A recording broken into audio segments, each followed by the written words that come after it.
Well, I'm really happy to be visiting the Philippines this week. I'll be presenting a series of talks and meeting lots of people to talk about the Coral Triangle Initiative, which is a very important innovation in how coral reefs and reef fisheries are managed in the Coral Triangle region. The Coral Triangle is a biodiversity hotspot that encompasses the Philippines and 5 other countries. It's a really bold initiative recognizing the threats to coral reefs and to the food security that they provide to people in the region. So one of the issues we'll be focusing on is sustaining coral reefs, particularly coral reef fisheries, the issue of climate change and how people can adapt to climate change into the future, so that we'll still have coral reefs in the future and we'll still have a secure source of food for coastal people in the region. Well, yung CTI Forum, maganda yung presentation ni Dr. Hughes, no? At this really give us a bird's eye view of how important the corals is and how to manage the corals, no? Ang gusto ko sana mangyari ay bagamat yung forum ay natapos na kahapon, mas maganda siguro na magkaroon din ng mga forum na ganito na ang kaharap naman natin ay yung mga industry players.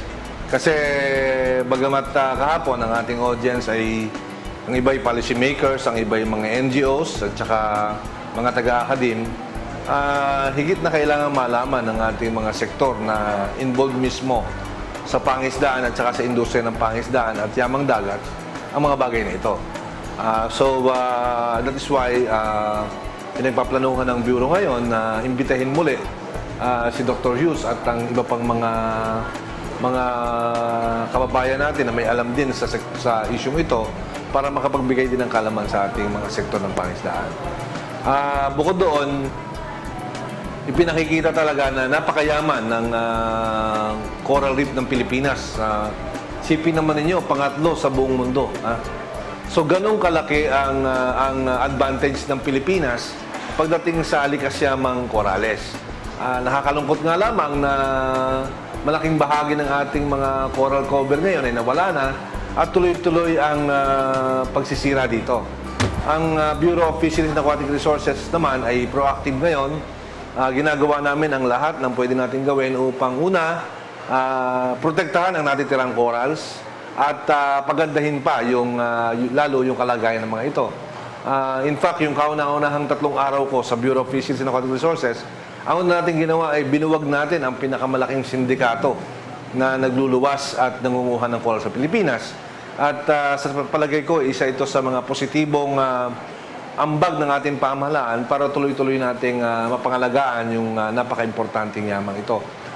Dito sa forum natin, nakikita na talaga na pag binantayan mo yung mga coral reef areas mo, tapos nagkakaroon ka ng mga marine protected area, no-take zones na sinasabi nila, nagkakaroon yan ng spillover ng fish sa ibang areas. So, ibig sabihin, pagka na-identify natin kung saan yung mga areas na dapat pangalagaan at magkaroon tayo ng mga pulisiya sa local government, even sa national government, para pangalagaan tong areas na to, magre-resulta yan din sa makikinabang ang ating mga mangingisda sa communities. Yung kung hindi sila aware doon at walang habas yung pagsira at saka paggamit nila ng mga marine resources natin, eventually at some point in time, na actually nakikita natin, itong lately, nakikita na natin, bumababa yung kanilang fish catch. So, importante makita nilang balanse. Dapat pangalagaan nila yung mga coral reef areas dahil dyan namumugad yung mga isda natin. So, kung hindi alam yon ng ating mga mangingisda, eventually, mauubusan na sila ng isda at kung ano-ano nang mahuhuli nila na hindi naman maaring makain o hindi talaga part ng dating kinakain natin.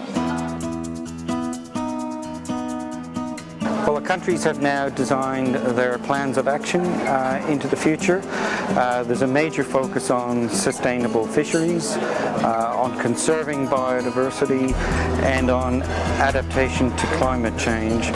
recognizing the linkages between all of those. So increasingly we're recognizing that you need to look after fisheries because of the food security issue, but also because of the role that fish play on a coral reef. If you take away parrotfish from a coral reef, for instance, you're not only depleting that fishery for future generations, but you're also impacting on the whole ecosystem, because parrotfish are very important in controlling the amount of seaweed on a reef.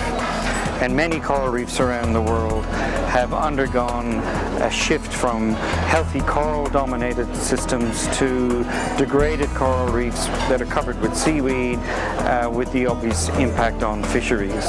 So it's important to look after the fishery as part of the broader ecosystem so that we can sustain that fishery into the future. Malaking bagay na yung nagkaroon ng agreement yung 6 na bansa. So malaking bagay nun kasi lumabas na tayo sa teritoryo natin. Tapos nagkaroon na rin tayo, nakapag-adapt na rin tayo ng regional action plan for the Coral Triangle. So with that adoption, kailangan ng magsama-sama rin sa implementation. At sa ngayon, nakakakuha na tayo ng mga support katulad ng from the Australian government, from the US government, at saka from the countries themselves. Ang Pilipinas, nagkaroon na rin ng commitment para magkaroon ng para ma-implement na yung ating regional action plan at saka yung national action plan for the Coral Triangle. So, unti-unti, everything is coming together, resources, manpower, technical information through our scientists para nga ma-increase yung resilience ng Coral Triangle area at panlaban na rin natin sa climate change. Kasi ang sinasabi nila, pag masigla yung marine ecosystem mo, tutulong yan para pagdepensa sa'yo sa impact ng climate change. So, sana magtulong-tulong tayo kasi hindi kaya ng iisang ahensya lang ang mga problema na hinaharap natin sa pangangalaga ng ating karagatan. Kailangan lahat ng ahensya magtulong-tulungan at mga ordinaryong mamamayan. Otherwise, kung hindi tayo magtutulungan, wala tayong mararating. Doon ho sa ating mga kasama na nangingisda, sa ating mga lokal na pamahalaan, sa ating mga taga-akadim, NGO at lahat po ng ating stakeholder. Ang maganda ho dito, wala akong isa man tao sa Pilipinas na hindi stakeholder ng corals. Kasi lahat po tayo kumakain ng isda at kung hindi man po tayo nanguhuli ng isda, sigurado kumakain kayo ng isda. So everyone is a stakeholder.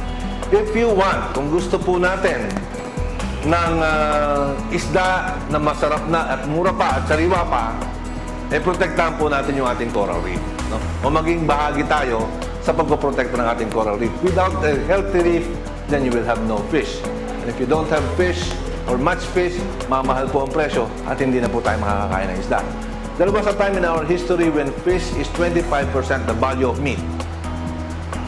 Ano po ang dahilan nun? Kasi po, healthy po ang ating mangroves, healthy po ang ating corals, at siyempre, konti naman yung ating tao. Pero ngayon po, halos kasing pantay na o minsan mas mahal pa yung isda kaysa karne. We would like to bring back the time when fish is, if it's not 25% less that of meat, at least 50% man lang. At po pwede ho yun, basta ma-maintain natin. Maabutin natin yun, basta ma-maintain po natin yung ating healthy environment, meaning healthy corals and healthy mangroves. And of course, wala akong sisira sa ating dagat. Pag nagawa po natin yun, pwede po nating maibalik yung panahon kung saan sagana ang isda at marami pong nabibenepisyohan tayong mga kababayan.